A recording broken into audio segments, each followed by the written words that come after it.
ሰላም ይብዛላችሁ የተከበራችሁ ወንድሞቼና እህቶቼ በውጭም አገር ውስጥም ያላችሁ ይሄ ቪዲዮ የደረሳችሁ ሁሉ ሼር አድርጉ ለሌሎችም ይድረስ።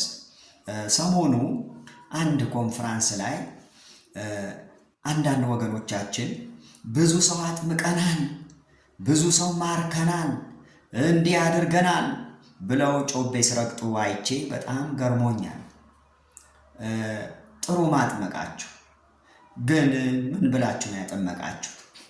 እንደ ፊልጶስ ወይስ እንደናንተ? ቃሉ ይናገር።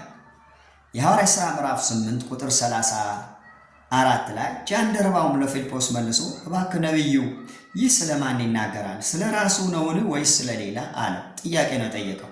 ፊልጶስም አፉን ከፈተ። ከዚህ መጽሐፍ ጀምሮ ስለ ኢየሱስ ወንጌል ሰበከለት። ለጥያቄው መልስ የተሰጠው ምንድነው? ወንጌል ሰበከለት። በመንገድም ሲሄዱ ወደ ውሃ ደረሱ።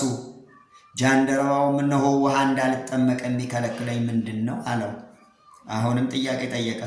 ፊልጶስም በፍጹም ልብ ብታምን ተፈቅዷል አለው። መልሶ ኢየሱስ ክርስቶስ የእግዚአብሔር ልጅ እንደሆነ አምናለሁ አለ። አያችሁ፣ ወንጌል ሰበከለት፣ ተማረ። እንደገናም ደግሞ እምነትም ጠየቀው። በፍጹም ልብ ብታምን አለ። ተፈቅዷል አለ። እንዴ እኔ እኮ ተምሬያለሁ፣ አስተምረኸኛል፣ ገብቶኛል፣ ኢየሱስ ክርስቶስ የእግዚአብሔር ልጅ እንደሆነ አምናለሁ ሲለው ሰረገላው ቆመ፣ አጠመቀው ይላል። ክብር ለእግዚአብሔር ይሁን። ይህ ጃንደረባ ኢየሱስ ክርስቶስ እግዚአብሔር አብ ነው ቢል ኖሮ አያጠምቀውም ፊልጶስ። ለምንድን ነው የማያጠምቀው? አልገባውማ። መጽሐፍ ቅዱስ ኢየሱስ ክርስቶስ የእግዚአብሔር ልጅ ነው ይላል እንጂ እግዚአብሔር አብ ነው አይልም። ለምሳሌ እነዚህ ወገኖቼ ዋራ ላይ እንዴት አጠመቁ ብለን እንዴት ነው ያጠመቃችሁ ብለን ብንጠይቃቸው ኢየሱስ ክርስቶስ አብ ነው ብለው ነው ያጠመቁት። የፊልጶስ አገልግሎትና የእናንተ አገልግሎት ስናስተያየው ደግሞ ልዩነት አለ።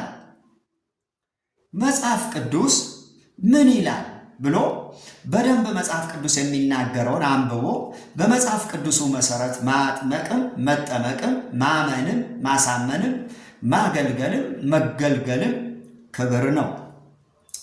እዚህ ጋር ግን የፊልጶስ አገልግሎትና እስቲ የእናንተ አገልግሎት በእግዚአብሔር ፍቅር ልለምናችሁ እዩት። እንደውም ቁጥር 26 ላይ ስትና መልአክ ሁሉ ሂድ ተገናኝ፣ መንፈስ ቅዱስ ደግሞ ሂድና ተገናኝ።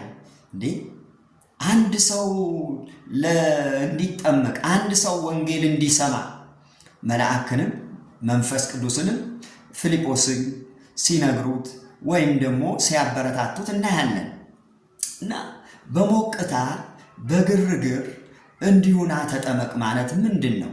ምናልባት እንዲህ ብንልስ ተጠመቀ ከውሃ ከወጣ በኋላ ልብሱን ጨመቀ ብንልስ ስተት ነው ካላችሁኝ ይቅርታ። አዎ ኢየሱስ ክርስቶስ አብ ነው ብሎ የሚያጠምቅም የሚጠመቅም ስተት ነው። ደግሜ ልበለው፣ ኢየሱስ ክርስቶስ እግዚአብሔር አብ ነው ብሎ የሚያጠምቅም የሚጠመቅም ስተት ነው። ኢየሱስ ክርስቶስ ልክ እንደ ፊልጶስ ወንጌል አስተምሮ ያስተማረው ትምህርት እንደገባውና እንዳልገባው ደግሞ በትክክል ጠይቆ ኢየሱስ የእግዚአብሔር ልጅ እንደሆነ አምኖና አሳምኖ የሚያጠምቅ ልክ ነው። እንዲህ ካልሆነ ግን ፉርሽ ነው፣ ሊታሰብበት ይገባል። ተባረኩ። ቄስ ኃይሉ ዘሪሁን ነኝ።